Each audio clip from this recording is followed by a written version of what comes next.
الحمد لله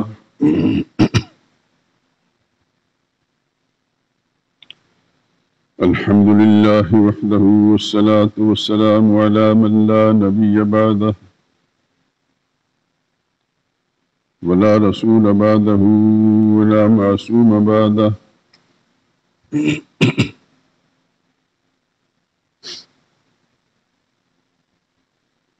أما بعد فإن خير الحديث كتاب الله وخير الهدي هدي محمد صلى الله عليه وسلم وشر الأمور محدثاتها وكل محدثة بدعة وكل بدعة ضلالة وكل ضلالة في النار. أعوذ بالله من الشيطان الرجيم. بسم الله الرحمن الرحيم. لقد رضي الله عن المؤمنين إذ يبايعونك تحت الشجرة فعلم ما في قلوبهم فأنزل السكينة عليهم وأثابهم فتحا قريبا ومغانم كثيرة يأخذونها وكان الله عزيزا حكيما.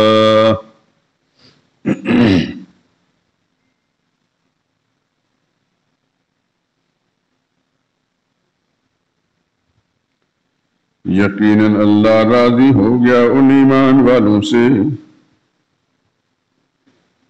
جو درخت کے نیچے آپ سے بیعت کر رہے تھے اور جو سچائی اور اخلاص ان کے دلوں میں تھا وہ اللہ نے معلوم کر لیا تو ان پر سکینہ نازل فرمائی اور انہیں بہت جلد ایک فتح عنایت کی اور بہت سی غنیمتیں جو انہوں نے حاصل کی اور اللہ غالب حکمت والا ہے.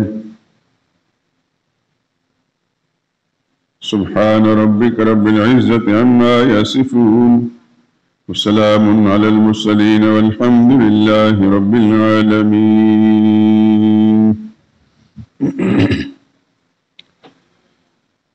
درود پاک پڑھ لیں.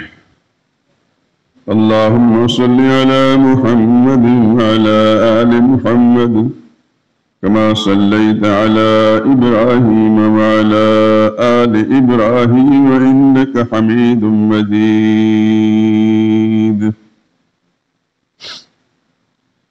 اللهم بارك على محمد وعلى آل محمد كما باركت على إبراهيم وعلى آل إبراهيم إنك حميد مجيد.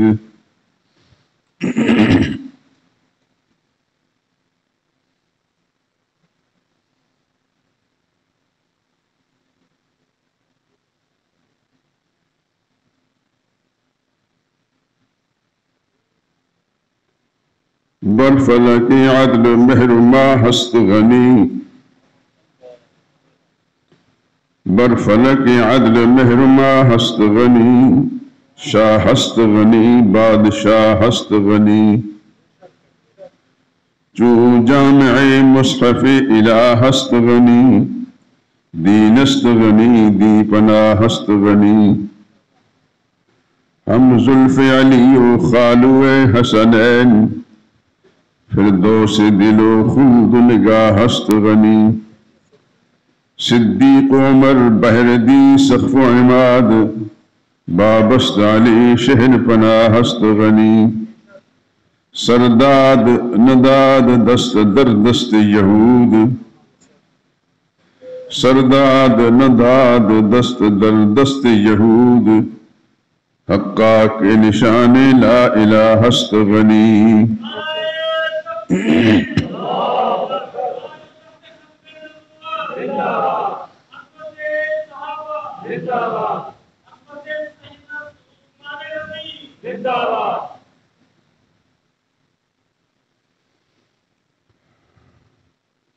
افضل البشر بعد ابو بکر عمر زوج دو ہمشیرگان فاطمہ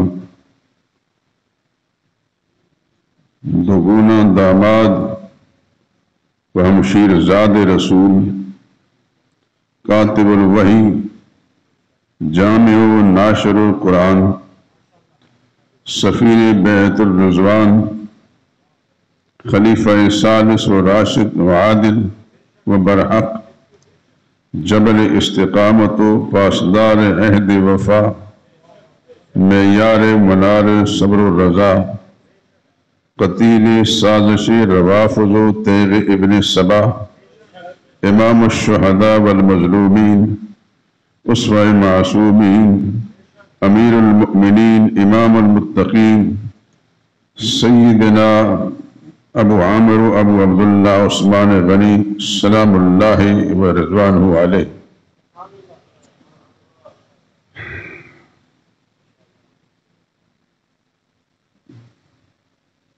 ضرورت وقت کے تحت آج یہ گفتگو میں آپ حضرات کے ساتھ کرنا چاہتا ہوں۔ پتہ تو آپ کو چل ہی گیا ہے کہ وہ شخصیت کیا ہے، وہ مضمون کیا ہے۔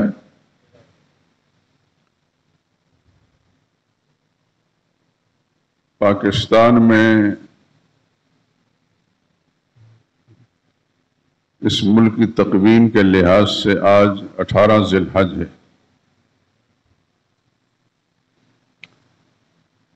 اور ذی الحج کی 18 تاریخ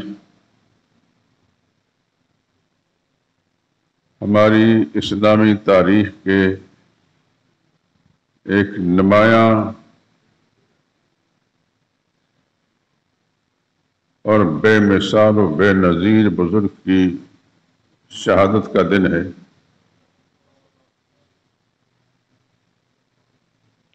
سمجھ گئے ہیں آپ کہ وہ بے مثال انسان کون ہے؟ میں نے شروع میں جو چند جملے ہیں تو فارسی کے انداز میں لیکن سمجھ میں آتے ہیں، پھر میں ان دونوں کو دہرا دیتا ہوں۔ افضل البشر بعد ابو بکر و عمر، آپ جان چکے ہیں کہ ابو بکر و عمر کے بعد افضل بشر کون تھا؟ زوج دو ہمشیرگان فاطمہ، سیدہ فاطمہ کی 2 بہنوں کا شوہر، یہ کون تھا؟ سیدنا عثمان۔ وہ ہمشیر زاد رسول، رسول اللہ صلی اللہ علیہ وسلم کی پھوپھی زاد کا بیٹا، پھوپھی زاد آپ کی پھوپھی تھی،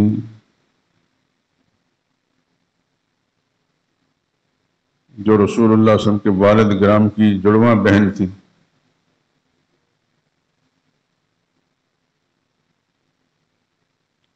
ان کی صاحبزادی جن کا نام عروہ تھا، جو سیدنا عثمان کی والدہ ہیں،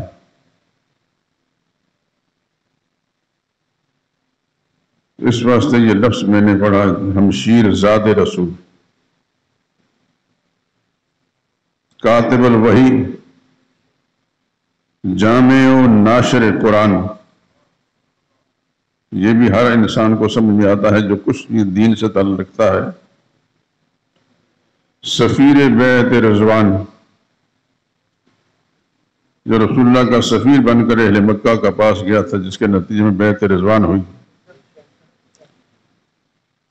خلیفہ ثالث، راشد و عادل و برحق، جبل استقامت، استقامت کا پہاڑ، پاسدار عہد وفا، معیار و منار صبر و رضا، قتیل سازش روافض و تیغ ابن سبا،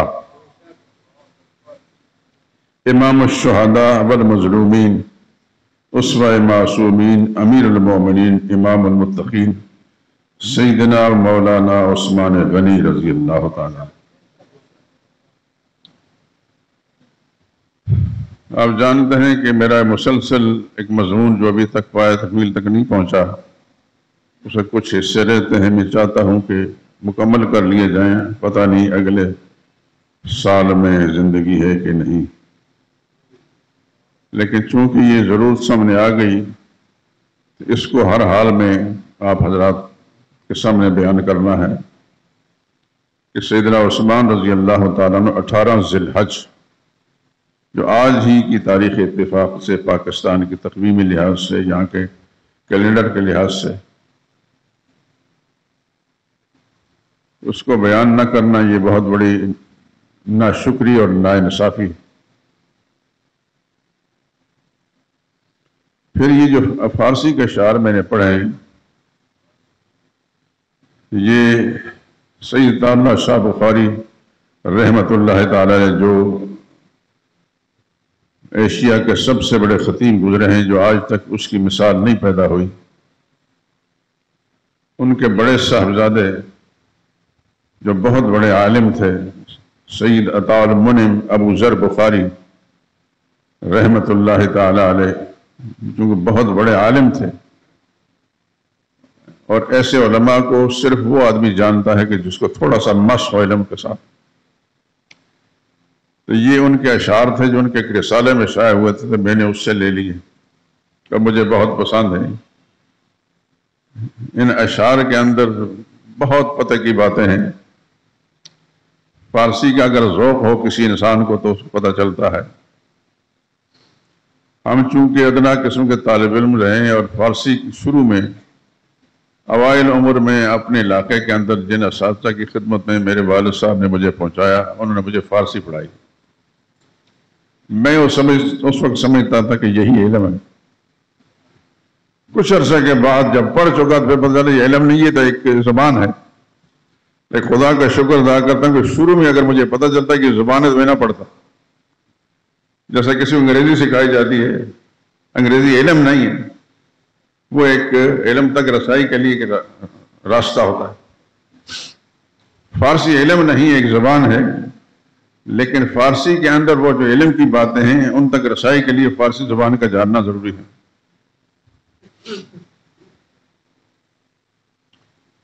میں دعا کرتا ہوں اپنے ان اساتذہ کے لیے خدا کی ارب ہار رحمتیں نازل ہوں۔ مانسیرہ شہر کے اندر ایک بہت بڑے عالم گزرے ہیں، مولانا عبدالحی صاحب، جو میرے والد صاحب کے بھی استاد تھے اور میرے بھی۔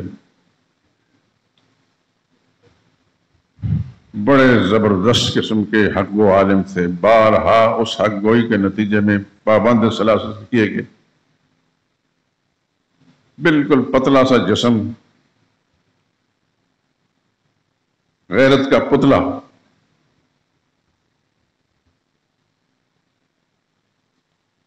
شاگرد ان کے بے شمار رہے ہیں، لیکن میں سب سے ادنا قسم کا ایک ان کی جوتیاں اٹھانے والا ہوں۔ میرا ایک مزاج یہ تھا کہ جب بھی میں نے ادھر جانا تو ان کی خدمت میں ضرور جانا، ان کی خیریت مزاج پرسی ضرور کرنا۔ اتفاق کی بات ہے کہ ایک دفعہ میں گیا تو جمعے کا دن تھا۔ ہمارا گھر جہاں ہے مانسیرہ شہر سے 12 میل دور ہے۔ اب ظاہر بات ہے کہ اس علاقے میں جاؤں تو اپنے استاد سے نہ ملوں، یہ تو عجیب سی بات۔ میں نے ارادہ کیا کہ آج خطیب صاحب، مشہور تھے خطیب صاحب کے پیچھے جمعہ پڑھنا۔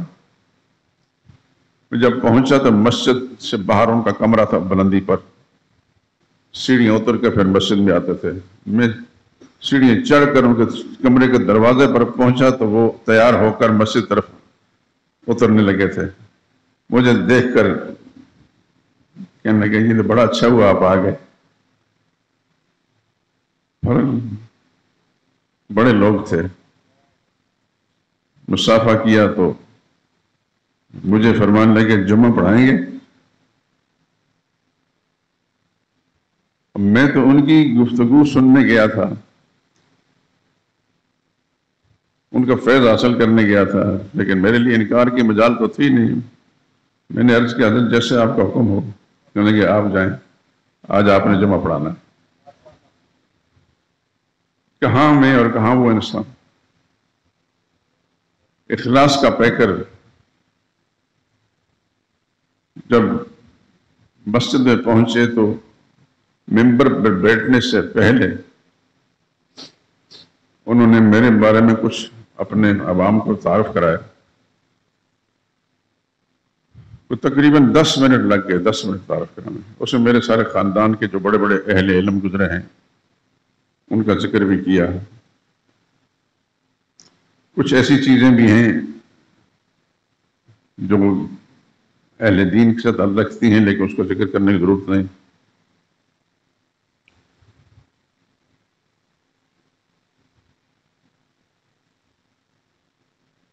میں نے پھر اللہ کی توفیق سے بالکل میرے سامنے بیٹھ گئے. جو کچھ بھی اللہ کی توفیق شامل حال تھی میں نے عرض کیا. تھوڑا سا میں نے اشارہ کر دیا کہ انہی کی جوتیوں میں بیٹھ کر یہ جو کچھ میں بیان کر رہا ہوں سیکھا ہے. ان کی توجہ تھی میری طرف. اللہ پاک نے میرے دل دماغ کو کھول دیا. بات کافی حد تک بہتر ہوئی.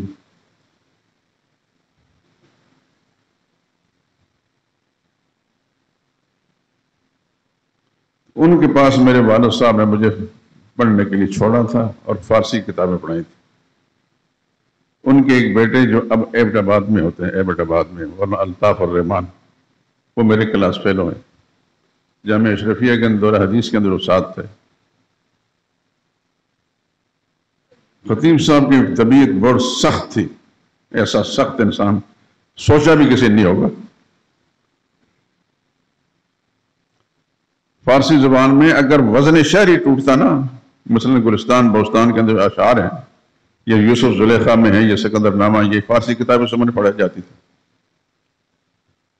تو وزن شہری بھی اگر شاگرد نہیں ادا کرتا تھا تو اس پر تھپڑ لگتا تھا، وہ جا کر لگتا. خدا کا شکر ہے، اللہ کا بڑا احسان ہے کہ مجھے کوئی تھپڑ نہیں لگا. اللہ نے اپنی رحمت سے میرا راز شروع سے بنایا تھا کہ میں اپنے کام کے ساتھ مخلص رہا ہوں. اور مزاج اللہ نے ایسا دیا ہے کہ میں کوئی شعر اگر پڑھتا ہوں وزن ٹوٹتا ہو تو ایک دن میں محسوس کر لیتا ہوں وزن کیوں نہیں بن رہا. ان کے بیٹے نے ہمارے سامنے بڑی ماریں کھائیں. ایک اور تھے عبد الرزاق نام کا، سنا ہے کہ اب وہ کافی بوڑھے ہو گئے ہیں، ہماری عمر کے تھے اور سنا کہ معذور بھی ہیں. کان سے پکڑ کر کھینچتے تھے اس کو. میں نے یہ سنا ہے کہ ان کا جو بیٹا ہے مولانا الطاف الرحمان، ان کی بائیں طرف کا یہ جو کان ہے یہ اکھڑ گیا تھا. دوبارہ ڈاکٹروں پریشر کر کے لگایا تو ہاتھ لگائے تو ایسا لگ رہا جیسے پتھر ہے. بات عرض کر رہا ہوں کہ اتنے سخت مزاج میں ان سے میں نے پڑھی ہے، لیکن الحمدللہ کہ ایک تھپڑ بھی نہیں کھایا. یہ خدا کا میرا اپنا کوئی کمال نہیں. تو فارسی زبان ایک مرغوب قسم کی زبان ہے، پسندیدہ زبان ہے. الحمدللہ العظیم بڑا عرصہ گزر چکا ہے، 55 سال 60 سال کے لگ بھگ، چھوٹی عمر پڑی تھی تو اب بھی الحمدللہ اس کے ساتھ مناسبت ہے. تو یہ اشعار جو سید اللہ شاہ بخاری رحم اللہ کے مجھے کہیں سے حاصل ہوئے تو مجھے بڑے پسند آئے حضرت عثمان کی شان میں، تو میں نے آپ حضرات کے سامنے پڑھ دیے. اب اگر اس کا ترجمہ میں سنانا چاہوں تو 1.5-2 گھنٹے لگ جائیں گے. اس واسطے جو میرے مطلب کی چیزیں ہیں میں نے حاصل کر لی ہیں. سیدنا عثمان رضی اللہ تعالیٰ عنہ، ان کے بارے میں کچھ اشعار پہلے سن لیں.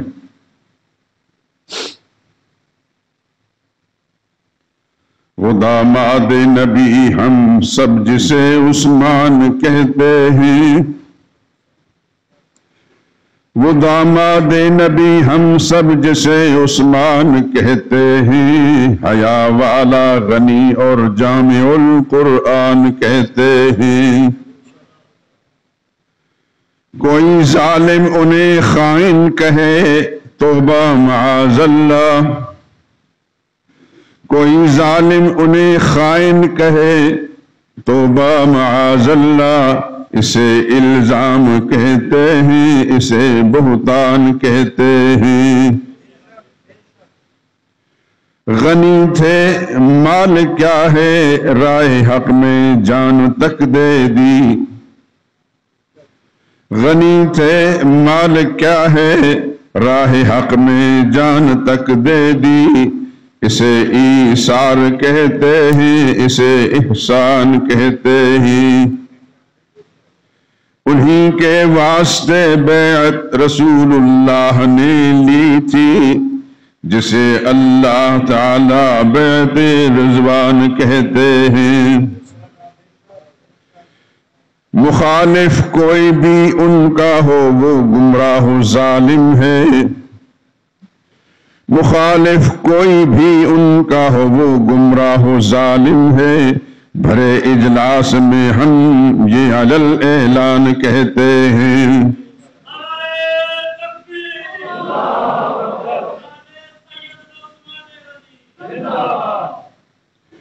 خدا شاہد صحابہ سب کے سب عالی تھے، عادل تھے، خدا شاہد صحابہ سب کے سب عالی تھے، عادل تھے، نہ ہو جس کا یہ ایمان اس کو بے ایمان کہتے ہیں۔ وہ انسان ہی نہیں بدگماں ہو جو صحابہ سے، وہ انسان ہی نہیں بدگماں ہو جو صحابہ سے، کہ انسان تو انہیں انسانیت کی جان کہتے ہیں۔ صحابہ کی وساطت سے امی پہنچا ہے دین ہم کو، صحابہ کی وساطت سے امی پہنچا ہے دین ہم کو، اسی خاطر انہیں حجت انہیں برہان کہتے ہیں۔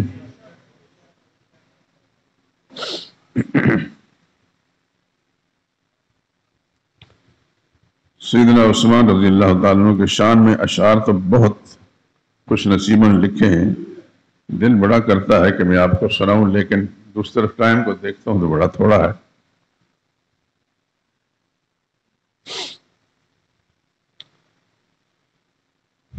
سیدنا عثمان ذو النورین رضی اللہ تعالیٰ عنہ، ذو النورین دو نوروں والا، سرور کائنات صلی اللہ علیہ وسلم کی دو صاحبزادیوں، دو نور نظر جس کی زوجیت میں گئیں وہ ذو النورین کہلایا ہے۔ ٹائم تھوڑا ہے تو میری گفتگو کو تھوڑا سا میں درخواست کرتا ہوں دھیان سے سننے کے، بہت سے فائدے ہوں گے آپ کو۔ پوری انسانیت میں آدم کی اولاد میں کوئی انسان ایسا نہیں گزرا جس کے نکاح میں کسی نبی کی دو بیٹیاں آئی ہوں۔ یہ کچھ امتیازات میں ذکر کر رہا ہوں، یہ حضرت عثمان کا امتیاز ہے۔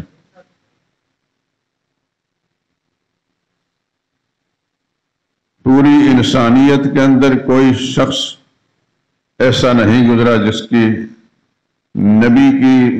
کی زوجیت میں نبی کی بیٹی ہو اور وہ یکے بعد دیگرے دو ہجرتیں اس نے کی ہیں۔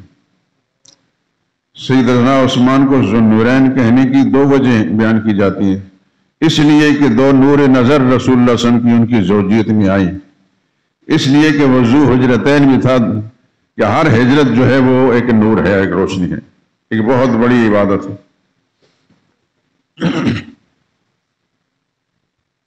پہلی ہجرت انہوں نے حبشہ کی طرف کی۔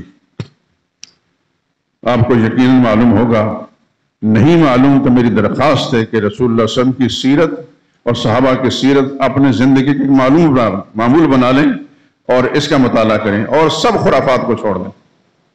یہ ایمان کی بقا، ایمان کی سلامتی، آنے والے نسلوں کی ہدایت کا سامان۔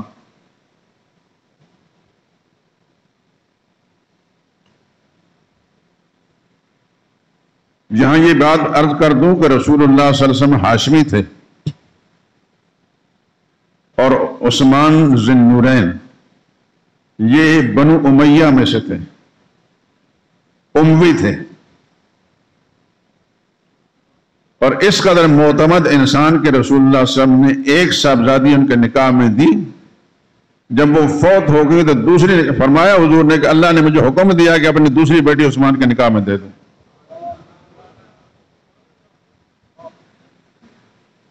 ویسا ہی نہیں دیے، حضور نے فرمایا مجھے اللہ کا حکم ہے کہ دوسری بیٹی نکاح میں دے دوں، اور جب ان کا بھی انتقال ہو گیا تو فرمایا میری اور بیٹی رہی نہیں، میری اور بہت سی بیٹیاں ہوتی، بعض روایتوں میں 100 بیٹیوں کا ذکر ہے، وہ بھی عثمان کو دیتا رہتا اگر اگلی انتقال کر جاتی تو۔ یہاں چلتے چلتے ایک اور بات کہتے اللہ کہ اپنے میری گزارش یہ ہے کہ آنکھیں تو میری طرف ہیں لیکن کانوں کو میری طرف رکھیں. رسول اللہ صلی اللہ علیہ وسلم بنو ہاشم میں سے تھے، ہاشمی تھے، اور حضرت عثمان اموی تھے. رسول اللہ صلی اللہ علیہ وسلم کی بڑی صاحبزادی، ان کا نام تھا سیدہ زینب رضی اللہ تعالی عنہا. ان کا نکاح بھی رسول اللہ صلی اللہ علیہ وسلم نے ایک اموی کے ساتھ کیا تھا، ابو العاص بن ربی. یہ سیدہ خدیجہ رضی اللہ تعالی عنہا کے بھانجے تھے. مکی زندگی میں رسول اللہ صلی اللہ علیہ وسلم کا یہ دوست یار تھے. نبوت ملنے سے پہلے ہر روز رسول اللہ صلی اللہ علیہ وسلم کے ساتھ اٹھنا بیٹھنا ہوتا. رات کی روٹی، رات کا کھانا اکثر و بیشتر رسول اللہ صلی اللہ علیہ وسلم کے ساتھ کھاتے تھے. یہ باتیں آپ کے ذہن میں ہونی چاہیے. نہ مطالعے میں آتی ہے، نہ مولوی صاحبان کا مطالعہ ہوتا. اللہ تعالیٰ یہ ہدایت نصیب فرمائے. جب غرض ہی نہیں تو پھر ہر چیز جس کو امیت ہوتی ہے نا، پھر اس کو انسان حاصل کرتا ہے، پھر بیان بھی کرتا ہے.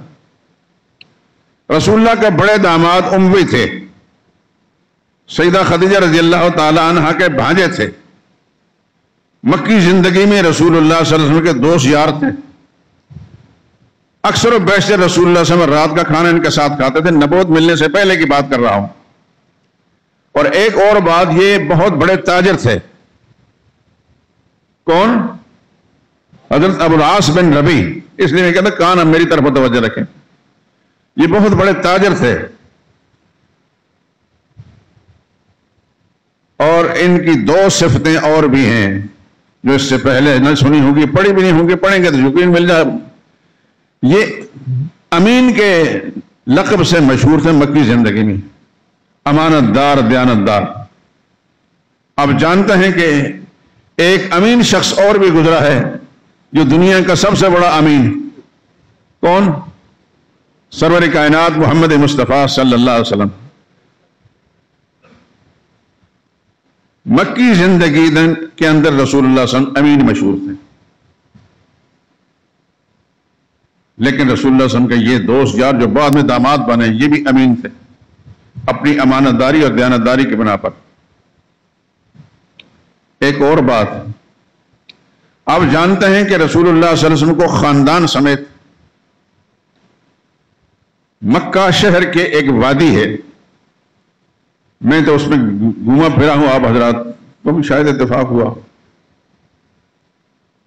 وہاں سے آج کل گاڑیاں گزرتی ہیں. پرانی کتابوں میں، روافظ کی کتاب میں اس کو شیب ابی طالب کہا جاتا ہے، ابو طالب کی گھاٹی. لیکن یہ بات غلط ہے. وہ شیب بنی ہاشم ہے، بنو ہاشم کے نام سے مشہور تھی. جتنی قدیم کتابیں ہیں، معتبر کتابیں، ان میں شیب بنی ہاشم ہے. لیکن یار لوگوں کے ہاتھ میں آیا تو انہوں نے بنی ہاشم بدل کر ابو طالب کر دیا. کیا مشکل بات، کس نے پوچھنا ہے. شیب بنی ہاشم میں رسول اللہ صلی اللہ علیہ وسلم کو آپ کے خاندان سمیت محصور کر دیا گیا مشرکین مکہ کی طرف سے. 3 سال تک نبی کریم صلی اللہ علیہ وسلم اس شیب بنی ہاشم کے اندر محصور رہے. اللہ کے دین اور توحید کی خاطر پیغمبر نے کیا کیا مشکلیں برداشت کی، اور اس حد تک مشکلات آئیں کہ باہر سے کسی شخص کو اندر غلہ اور کھانے پینے کی اجزاء پہنچانے کی اجازت نہیں دیتے تھے مشرکین. اتنے پہلے لگا رکھے تھے. نہ کوئی خرید و فروخت کر سکتا تھا ان کے ساتھ. بڑی مشکلیں گزاری. رسول اللہ صلی اللہ علیہ وسلم کے خاندان کے بعض افراد نے درختوں کے پتے کھا کر گزارا کیا 3 سال تک. یہاں یہ قصہ میں نے اس لیے چھیڑا ہے کہ رسول اللہ صلی اللہ علیہ وسلم کے یہ بڑے داماد حضرت ابو العاص بن ربی رضی اللہ تعالیٰ عنہ، جیسے کہ آپ سن چکے ہیں کہ بہت بڑے کاروباری تھے، امیر آدمی تھے، لیکن دلیر اور بہادر انسان بھی تھے.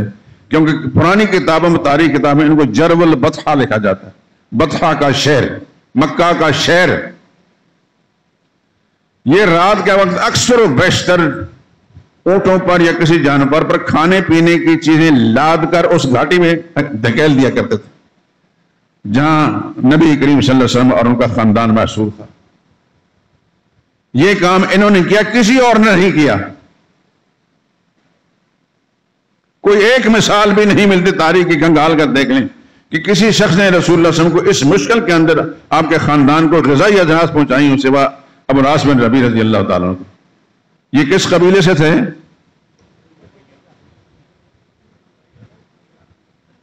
بنو امیہ میں سے.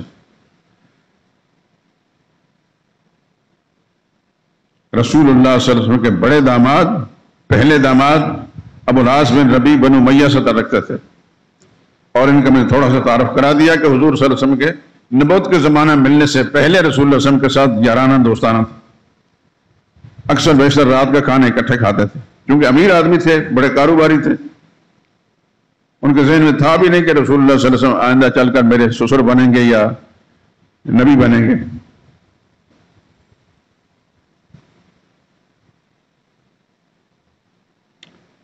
تو حضرت ابو العاص بن ربیع بنو امیہ سے تعلق رکھتے تھے. یہ رسول اللہ کے پہلے داماد ہیں، رسول اللہ کے پہلے داماد ہیں، بڑے داماد ہیں. ان کی زوجیت میں رسول اللہ صلی اللہ علیہ وسلم کی جو صاحبزادی گئی ان کا نام کیا تھا؟ سیدہ زینب رضی اللہ تعالی عنہا. یہاں ایک اور چیز بتا دوں، سیدہ زینب کے بارے میں حدیث کی کتاب میں آتا ہے افضل بناتی ہی افضل بناتی ہی خیر بناتی اصیبت فیہ. میری بیٹیوں میں سے سب سے زیادہ افضل یہ ہیں، میری بیٹیوں میں سب سے زیادہ افضل یہ ہیں. کیوں افضل ہیں؟ اصیبت فیہ، کہ ان کو میری وجہ سے بہت زیادہ تکلیفیں اٹھانی پڑی مشرکین کی طرف سے. وہ تکلیف ایک مثال میں دے دیتا ہوں. جب ان کو مکہ معظمہ سے مدینہ طیبہ لے جایا جا رہا تھا، رسول اللہ صلی اللہ علیہ وسلم تشریف لے گئے تھے. ابو العاص بن ربیع اس وقت تک مسلمان نہیں ہوئے تھے. یہ کاروباری تھے، تاجر تھے، ملک شام یا دوسرے علاقوں میں تجارت کے لیے گئے ہوئے تھے.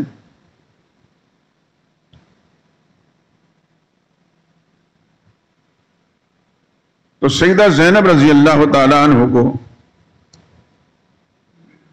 مکہ معظمہ سے مدینہ طیبہ لے جایا جانے لگا. جس سواری پر یہ سوار تھی،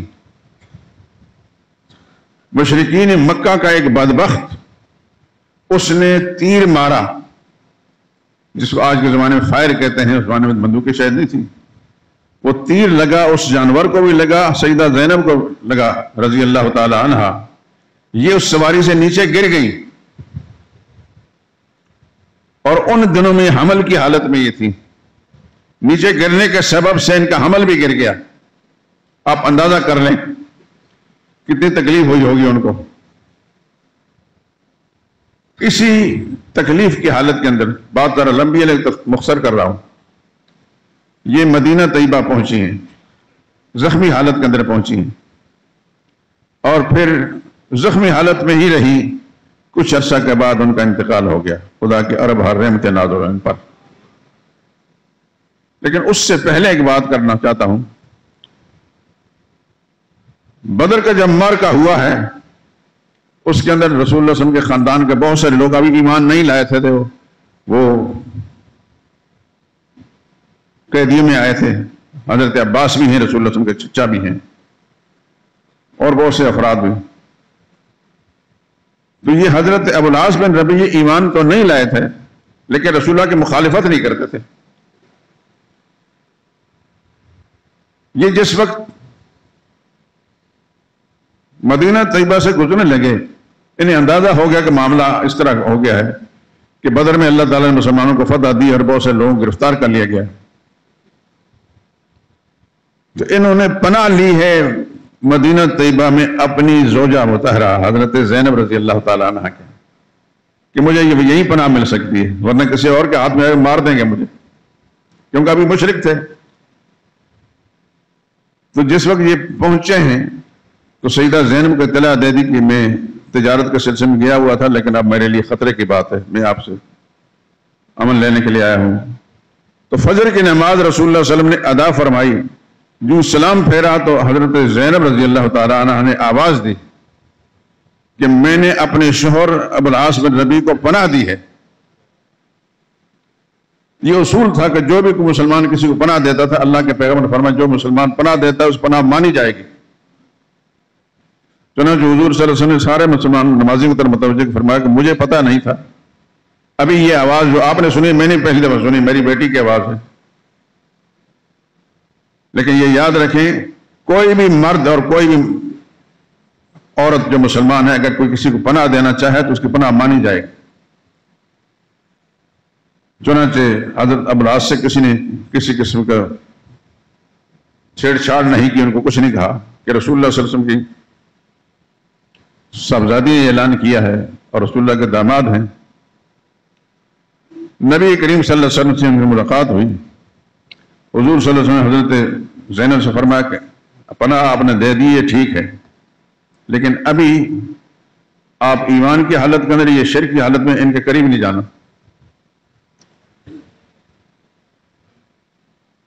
انہوں نے رسول اللہ صلی اللہ علیہ وسلم سے اجازت لے کر مکہ معظمہ چلے گئے۔ اب کوئی چھیڑ نہیں سکتا تھا کیونکہ حضور نے پناہ دے دی ہے۔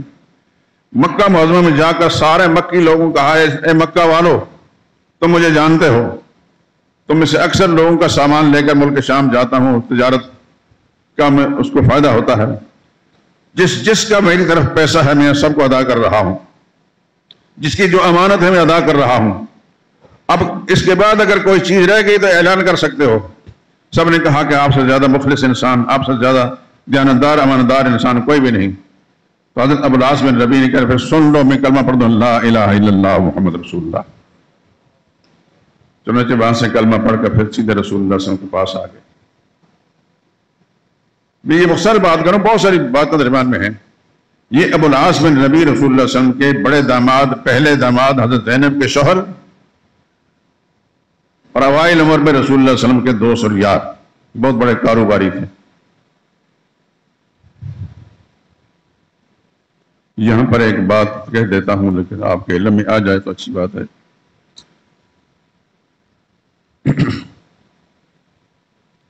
بعض مواقع ایسے ہیں کہ اللہ کے پاک پیغمبر نے اپنے مخلصین کو یاد کیا مشکل وقت کے اندر، ان میں سے ابو العاص بن ربیع بھی ہیں۔ اور وہ یہ کہ مکی زندگی کے اندر ابو جہل کی پارٹی جتنے مشرک تھے انہوں نے ابو العاص بن ربیع سے کہا کہ محمد کی بیٹی کو طلاق دے دو، سرزمین حجاز کی کوئی حسینہ جو ہے اس پر ہاتھ رکھو، ہم آپ کے ساتھ شادی کرا دیتے ہیں۔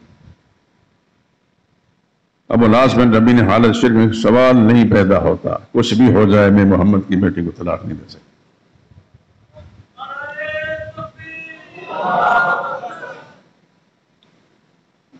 یعنی بڑی آزمائش کا زمانہ تھا، ابھی ایمان نہیں لائے تھے، مشرک تھے، ابھی سوچ بچار کر رہے تھے، لیکن سیدہ زینب رضی اللہ تعالیٰ عنہ کو طلاق نہیں دی اور ابو جہل ان کمپنی کی بڑی کوششوں کے باوجود انہیں صاف انکار کر دیا۔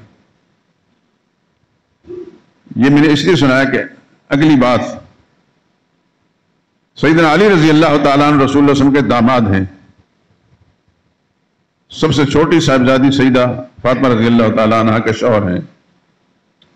ایک وقت ایسا بھی آیا کہ ابو جہل کی بیٹی جو ایمان لا چکی تھی، سیدنا علی رضی اللہ تعالیٰ عنہ ان کے ساتھ شادی کرنا چاہیے، نکاح کرنا چاہیے، ان کی طرف سے آمادگی ہوگی۔ تو سیدہ فاطمہ کو جب یہ پتہ چلا تو ناراض ہوئی۔ آپ جانتے ہی ہیں کہ ہر عورت کی ایک فطرت ہے کہ اپنے مقابلے میں کسی اور عورت کو برداشت نہیں کرتی، الا ماشاء اللہ۔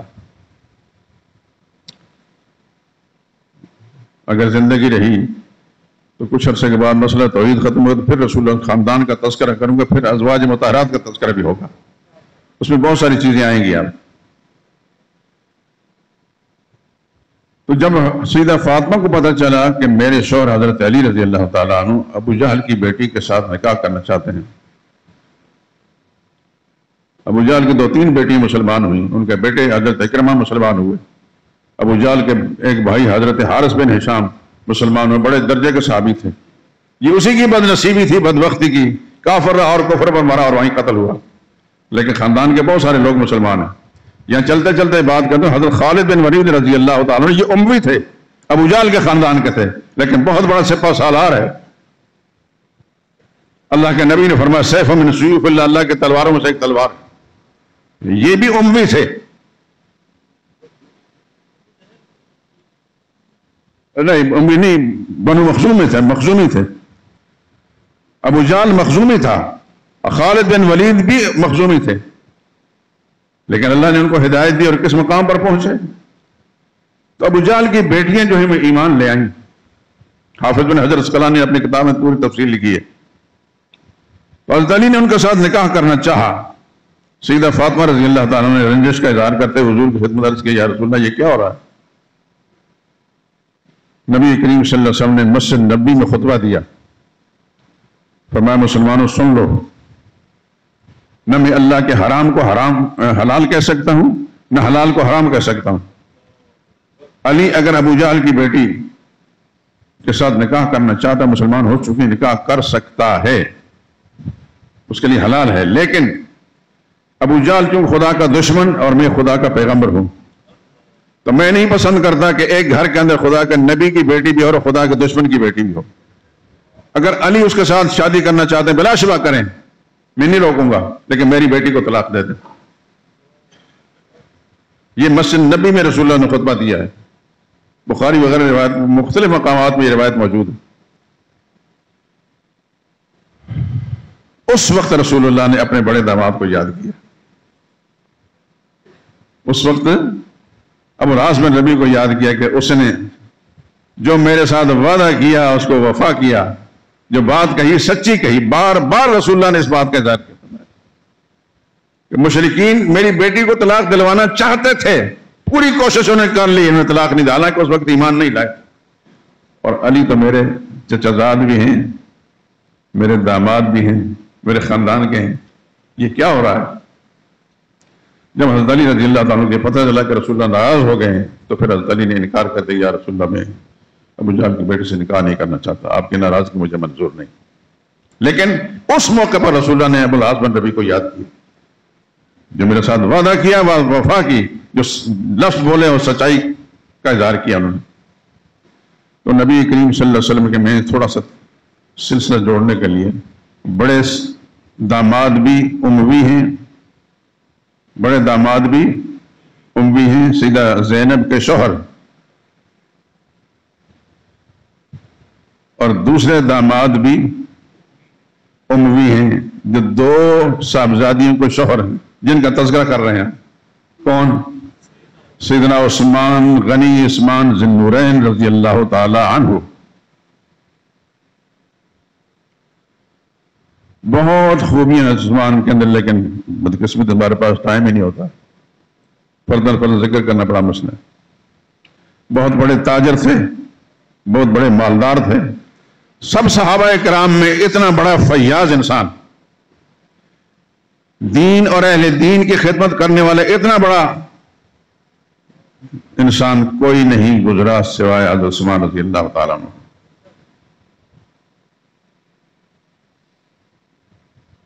مدینہ طیبہ پہنچے، مسجد نبی تنگ تھی، سائڈ پر کوئی عمارت تھی یا کوئی زمین پڑی ہوئی تھی. رسول اللہ نے فرمایا کون ہے جو اس کو خرید کر مسجد نبی میں شامل کر کے خدا کے ساتھ جنت کا معاملہ کر لے؟ عثمان نے کہا یہ کام نہیں کروں گا رضی اللہ تعالیٰ عنہ. مدنی زندگی کے اندر مسلمانوں کے لیے پانی کی بڑی مشکلات تھی، میٹھے پانی کی. میٹھا پانی ایک یہودی کے قبضے میں تھا، بئر روما آپ نے نام سنا ہے اور آپ دیکھا بھی ہوگا، میں گیا ہوں، میں ان کا پانی پیا. یہ 1400 سال پرانی بات ہے، یہودی کی ملکیت میں تھا. وہ نہیں دیتا تھا مسلمانوں کو اور بہت مہنگا پانی بیچتا تھا. مسلمانوں کی بڑی مشکلات تھی. نبی کریم نے فرمایا صلی اللہ علیہ وسلم کون ہے جو اس کو خرید کے خدا مسلمانوں اور وقف کر دے، خدا سے جنت لے لے؟ حضرت عثمان نے آگے بڑھ کر خرید کر وقف کر دیا مسلمانوں پر. کس بات کر میرے دوستو، عثمان وہ انسان ہے، رتبے کے لحاظ سے ابو بکر عمر بلا شبہ اونچے ہیں، لیکن خدا کے مخلوق کی خدمت کرنے میں اور پیغمبر خدا صلی اللہ علیہ وسلم خدمت کرنے میں اور جہاد کے معاملات میں مال خرچ کرنے میں اس کی کوئی نظیر بھی نہیں ملتی. ایک واقعہ لکھا ہے کتابوں کے اندر. ایک دفعہ مکہ ابو بکر صدیق کی خلافت کے زمانے کے مدنی زندگی کے اندر مسلمان جتنے رہتے تھے ان کے لیے بڑی مشکلات ہوئی. قحط کی شکل بن گئی. عثمان بہت بڑے تاجر تھے. ان کی تجارت کے غلے سے کھانے پینے اشیاء سے لدے ہوئے ملک شام سے 1000 اونٹ آئے. حیرت کی بات ہے، اتنے اونٹ ہوتے اس زمانے میں. تو مدنی تاجر جتنے بھی تھے وہ بھاگتے بھاگتے عثمان کے پاس پہنچے کہ ہمیں بیچتے. عثمان نے پوچھا کتنا نفع دو گے؟ کہنے لگے 10 کے 12 دیں گے. 10 روپے کی اگر قیمت ہے تو 12 روپے دیں گے. عثمان نے فرمایا اگر اس سے زیادہ، کہنے لگے زیادہ 15 دے سکتے ہیں.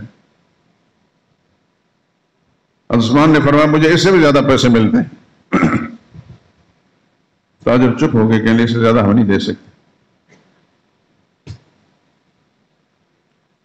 جب وہ سب خاموش ہو گئے تو سن لو، گواہ بن جاؤ، میں نے یہ سب کے سب غلہ جو سارے مسلمانوں پر وقف کر دیا ہے اللہ کے رضا کے لیے. حضرت ابن عباس فرماتے ہیں رضی اللہ تعالیٰ عنہ کہ رات کو خواب میں نے دیکھا، خواب میں دیکھا رسول اللہ صلی اللہ علیہ وسلم کو. حضور صلی اللہ علیہ وسلم کیونکہ وفات پہلے ہو چکی تھی، بڑی تیزی سے رسول اللہ صلی اللہ علیہ وسلم تشریف لے جا رہے ہیں. ترکی لباس پہنے ہوئے حضور صلی اللہ علیہ وسلم نے. تو میں نے عرض کی یا رسول اللہ میں زیارت کرنا چاہتا ہوں، کافی دن گزر چکے ہیں، تھوڑی دیر میں زیارت کرانے دیں. رسول اللہ نے فرمایا مجھے جلدی ہے. کس بات کی جلدی ہے؟ پر عثمان نے اتنا بڑا غلہ غریب مسلمانوں میں تقسیم کیا ہے، اللہ نے اس کے بدلے میں جنت کی ایک حور کے ساتھ اس کا نکاح کیا ہے، اور اس کے جو تقریب ہے اس کے اندر میں شریک ہونا چاہتا ہوں. یہ خواب میں دیکھا رسول اللہ صلی اللہ علیہ وسلم کی زیارت کی ہے. عثمان کی کس کس خوبی کا بات کریں میرے دوست اور بزرگوں. رتبے کے لحاظ سے ابوبکر عمر جیسا تو کوئی بھی نہیں، لیکن باقی پوری امت کے اندر پہلے بھی اور بعد میں بھی ایسا انسان نہیں گزرا. یہاں چلتے چلتے کی بات کہہ دوں، عثمان رضی اللہ تعالیٰ عنہ کی زوجیت میں نبی کریم صلی اللہ علیہ وسلم کی جو صاحبزادی آئیں سب سے پہلے ان کا نام کیا ہے؟ سیدہ رقیہ. ایک لفظ اور بتا دوں، رقیہ تو زہرا، چونکنے کی ضرورت نہیں، بتاتا ہوں.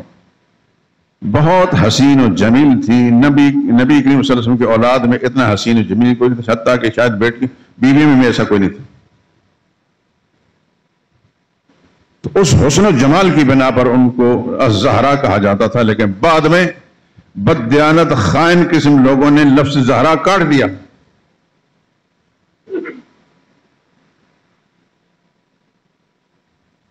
حضور کی صاحبزادی میں رقیہ تو زہرا، ان کا نکاح حضرت عثمان سے ہوا. جب یہ دونوں میاں بیوی پہلی مرتبہ مکی زندگی مشرکین کے مظالم سے تنگ آ کر ملک حبشہ کے ہیں، تو ظاہر ہے کہ سارے مہاجر لوگ تھے، وہاں کو بلڈنگیں تو تھی نہیں، وہ خیموں کے اندر جا کر پہنچے ہوں گے. اس بات کو دھیان سے سن لینا. سیدہ رقیہ اتنی حسین و جمیل تھی کہ حبشی دنیا نے آج تک ایسی حسین و جمیل خاتون نہیں دیکھی تھی. تو حبشہ میں جب یہ پہنچی ہیں تو حبشہ کے جتنے نوجوان لوگ تھے وہ انہوں نے دیکھا کہ جیسے حسین خوبصورت لڑکی ہے، وہ منڈلانے لگے جیسے کہ ایسے لوگوں کی عادت ہوتی ہے. گھوم کو پھر کر وہاں آ جا کھڑے ہو جاتے جہاں رقیہ رضی اللہ تعالیٰ عنہ کا خیمہ تھا. نبی ذاتی تھی، نبی کی صاحبزادی تھی. وہ آج کی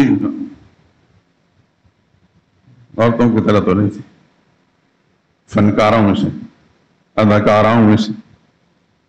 اللہ اکبر. سوچتا ہوں خدا کی قسم سے ایک تاریخی چھا جاتی ہے دل و دماغ میں، یار نہیں یہ مسلمان ہیں اور مسلمانوں کی اولادیں ہیں، ماں باپ ان کو اس لائن پر لگاتے ہیں.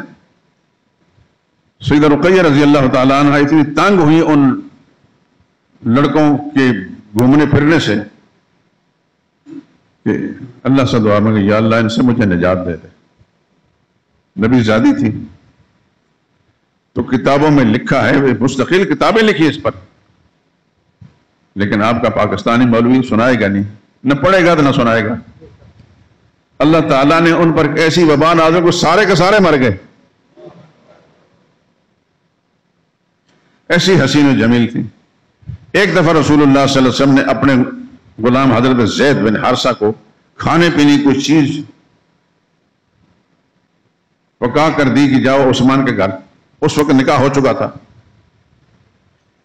تو زید بن حارثہ جب وہاں پہنچے دروازے پر، تو یہ دونوں میاں بیوی ایک چارپائی پر بیٹھے کو باتیں کر رہے تھے۔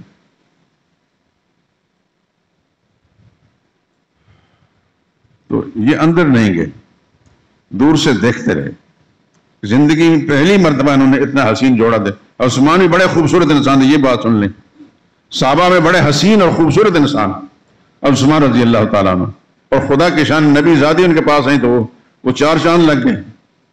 تو دونوں میاں بھی بیٹھے تھے، باتیں کر رہے تھے، تو حضرت زید نے دور سے دیکھا، ابھی وہ کھانے پینے کی چیز ان کے حوالے نہیں کی تھی، دیکھ رہے ہیں، اور بعد میں ان کو دیکھ کر واپس چلے گئے۔ سرور کائنات صلی اللہ علیہ وسلم فرمایا دے آئے؟ انہوں نے کہا یا رسول اللہ دے آئے۔ تو تم نے کیا دیکھا؟ رسول اللہ نے پوچھا۔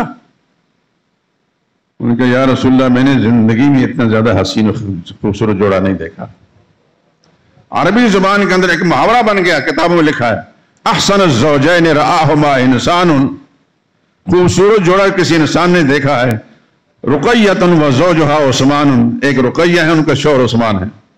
یہ ضرب المثل بن گئی ہے، احسن الزوجین رآہما انسان رقیۃ و زوجہا عثمان۔ اور رقیہ رضی اللہ تعالیٰ اپنی، یہ بلا شبہ رسول اللہ صلی اللہ علیہ وسلم کے سارے صاحبزادیاں خوبصورت، اندر باہر سے ان کے اندر پاکیزگی پاکدام، لیکن اللہ پاک نے کوئی امتیازی وصف جو دیا تھا حضرت رقیہ کو دیا تھا، وہ حضرت عثمان رضی اللہ تعالیٰ کی بیوی تھی۔ اور ان کے حسن و جمال کی وجہ سے عرب دنیا کے ایک محاورہ بن گیا، جب بھی احسن الزوجین، خوبصورت جوڑا، رآہما انسان، جو کسی انسان نے دیکھا ہے، ایک رقیہ ہے، ان کے شوہر عثمان ہے۔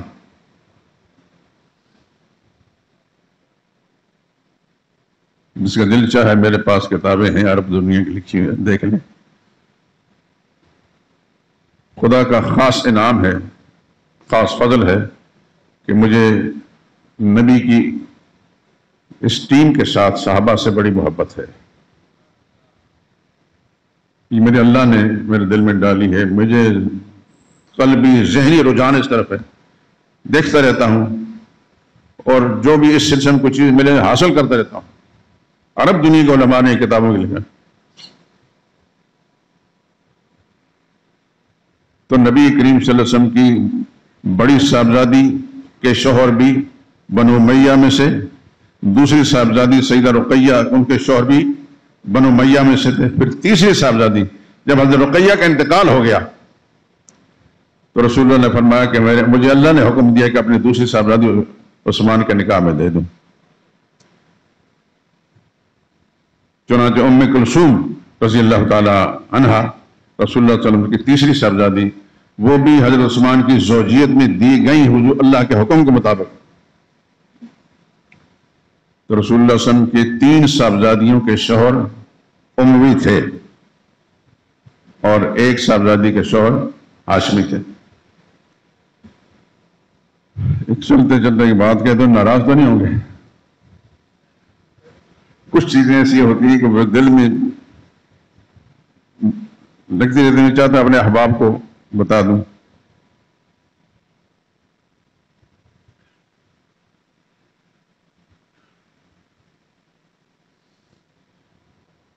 یہ بات میں سنا چکا ہوں آپ کو کہ رسول اللہ صلی اللہ علیہ وسلم سب سے پہلے جو نکاح کرنا چاہا، ابھی حضرت خدیجہ سے نکاح نہیں کیا تھا، ابو طالب کی بیٹی تھی جو ام ہانی کے نام سے مشہور ہیں۔ ابو طالب سے رشتہ مانگا رسول اللہ صلی اللہ علیہ وسلم نے کہ اپنی بیٹی کا نکاح مجھ سے کر دیں۔ اس زمانے میں یہ دستور تھا کہ چچا زادوں پھوپھی زادوں ان کے ساتھ رشتہ مرغوب سمجھاتا تھا۔ ابو طالب نے انکار کر دیا۔ بات سمجھ میں آئی؟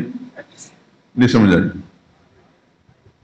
اس لیے میں نے کہا کان میری طرف متوجہ کریں، آنکھیں تو ہیں ہی میری طرف۔ ابو طالب نے اپنی بیٹی کا رشتہ دینے سے انکار کر دیا۔ بیٹی کا نام کیا تھا؟ ام ہانی، مشہور اسی نام سے ہیں، بعض نے ہند بھی لکھا ہے لیکن ام ہانی کے نام سے مشہور ہیں۔ اور اس کا رشتہ کس کو دے دیا؟ حبیرہ نامی ایک آدمی تھا جس کا نسبی رشتہ تھا ابو جہل کے ساتھ، اس خاندان کا تھا، اس کو رشتہ دے دیا اپنی بیٹی کا، محمد مصطفیٰ صلی اللہ علیہ وسلم کو نہیں دیا۔ اور حضور جب اس پر رنجیدہ ہوئے کہ آپ میرے چچا ہو کر اس کو دے رہے ہیں اور مجھے نہیں دے رہے، ابو طالب کے جو الفاظ تاریخ کے محفوظ کر لیے ہیں، اِنَّا سَاحَرْنَا إِلَيْهِمْ، حضرت حافظ بن عسقلانی نے اپنی کتاب میں لکھا ہے، اِنَّا سَاحَرْنَا إِلَيْهِمْ، ہم نے ان کے ساتھ رشتے ناطے کیے ہیں، رشتہ داریاں رکھی ہیں۔ الکریم یکافئ الکریم، معزز لوگوں کے رشتے معزز لوگوں کے ساتھ ہوتے ہیں۔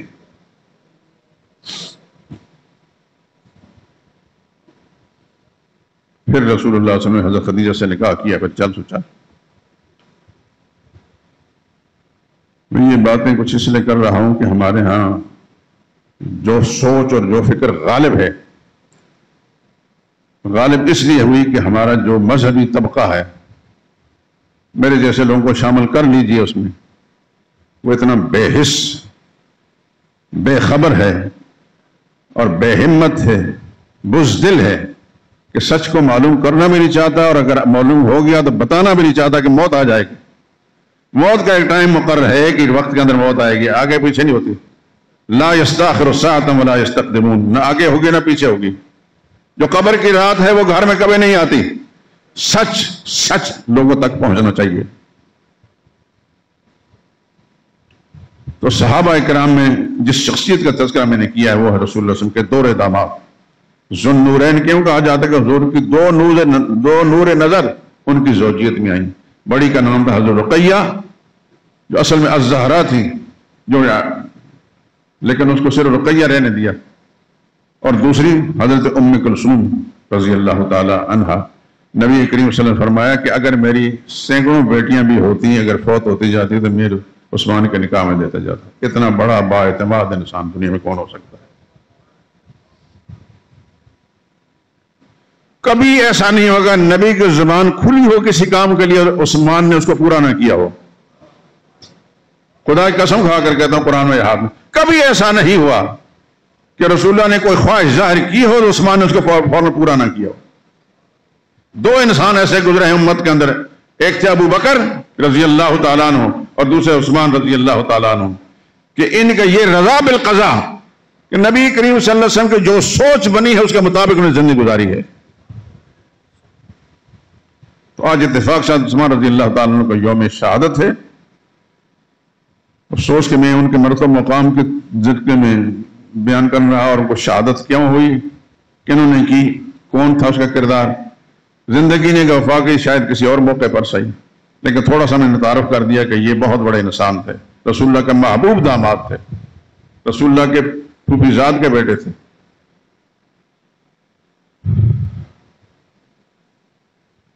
اس قدر معتمد انسان دنیا میں کوئی بھی نہیں گزرا کہ جس کی زوجیت کے اندر کسی نبی کی دو بیٹیاں آئی ہوں، پوری انسان آدم کی اولاد میں کوئی نہیں گزرا۔ اور ایسا بھی کوئی نہیں گزرا